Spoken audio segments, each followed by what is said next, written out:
Good morning, everyone. Good morning. Good morning. It is February 5th. I want to say that's right. Now I'm questioning myself. Nope, it is February 4th. It is Thursday, February 4th, Tuesday, February 4th. See, this is the fun of live. You have no idea what day it is, no idea what time, but it is 4:44 in the morning. And we are today going to talk about uniqueness. So over the course of the last couple of days, we've kind of talked about why we look at our health, what God has to say about our health, what really we have to do. But today we're going to talk a little bit about uniqueness and how God made us and why it matters for our health. And then we're going to get into kind of more about mornings and why mornings. So I'm excited to see all of you this morning and talk with you. And if you're watching this later, welcome. So let's start with uniqueness. I'm going to read Psalms 139:13, which says, "For you created my inmost being. You knit me together in my mother's womb." I think this is so awesome because we talked about plans earlier, and God knows our plans before we ever were born, before we were ever even thought of. And so therefore our uniqueness matters, and it really matters in our health because what one person does, not everybody can do the exact same. All of our bodies are so different. All the way that our minds work are so different that we can't just do the same thing. When you look at the dictionary definition of unique, it says being the only one, being without a like or an equal, and able to be distinguished from all others of its class or type. So when we think even twins are unique, there's things about them that are unique. Their personalities are unique. And we are all each unique for the things that the Lord has for us. So why that matters, if you think about health plans in general, they cater to large groups or populations of people, but that doesn't mean that it's going to work for everyone.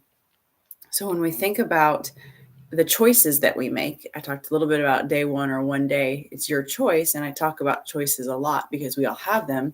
But when we think about the choices that we make, it matters because we're unique. And so it really needs to work for us. So I want you to think about these things as I say them. There's different types of people. I'm going to just kind of do one or the other. And I want you to think about what you are and how you function best. So for example, there are morning people and there are night people. There are people that are productive in the morning. There's people that are productive at night. So I'm doing this at 4:44 in the morning.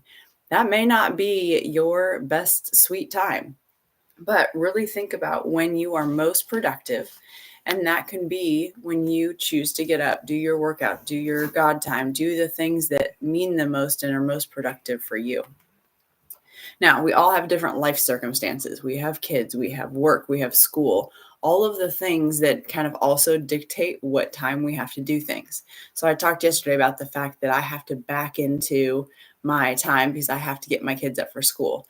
If I didn't have to get my kids up for school, my day could look a lot different. So those circumstances do help set a course for your day, but you also need to learn when you are most productive. Maybe it's right after lunch. Maybe it's in the middle of the night.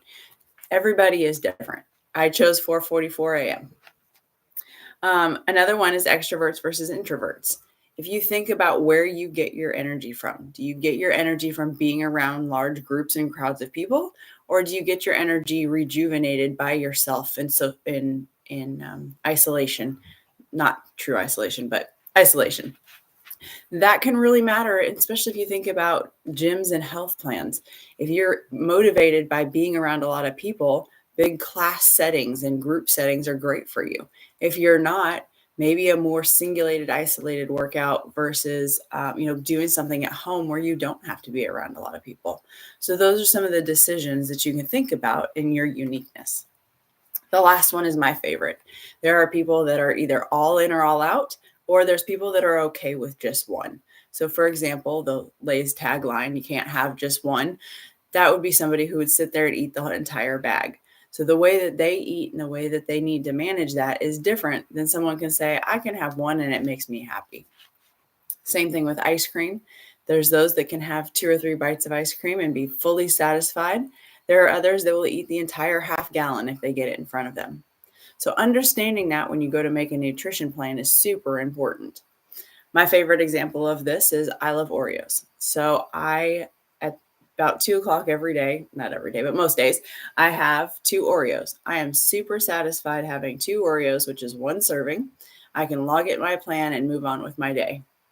If I don't have those 2 Oreos, it's like a denial thing. It's like, that's all I think about is the fact that I can't have 2 Oreos, or the fact that maybe I should have Oreos, maybe I shouldn't. And that mentality and mindset for me is super hard. So I can have just one serving or one portion of something versus somebody else that would eat the entire sleeve of Oreos. So really understanding your uniqueness and what you have, it really does make a big difference in how you set up your plan, how you think about your health, the way that God made you. So that is a little bit on how uniqueness plays a role in your health. And most people don't think about that, but it really is truly a mindset. We've got one person on here that said they have to been staying up all night and have to start over. It's things that you have to make choices for. It's things that you'll get used to. The other thing I talk about really quick is failing fast. A lot of the times we try different things because our friend has suggested it, or we heard it on a podcast, or we heard it on a YouTube live like this. And we may try it for a day, 2 days, 3 days. Failing fast means you don't stick with something that's not working.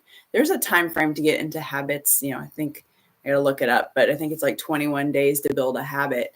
But there's also things that you realize you're trying to fit a round square in a peg hole, or a round. Yeah. Anyways, you get it. But those are really the ways that you figure out what works for you and what doesn't. And that's really where having other people around you to help coach you and support you really matter.